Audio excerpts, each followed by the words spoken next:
Orang tua ni dia mudah lupa. Belajar masa tu dia faham, tapi lepas lagi 2-3 hari lepas tu dia hilang.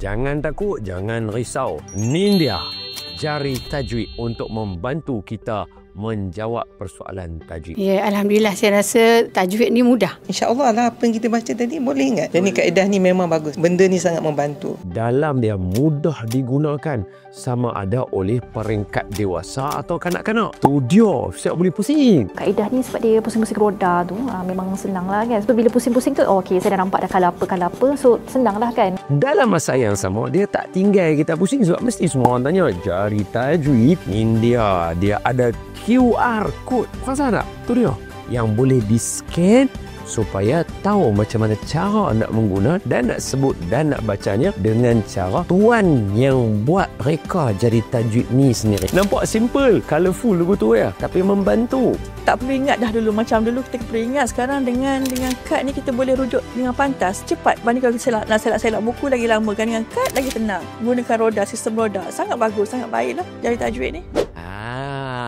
Dia ni tajwid senang je kalau tahu punca dia.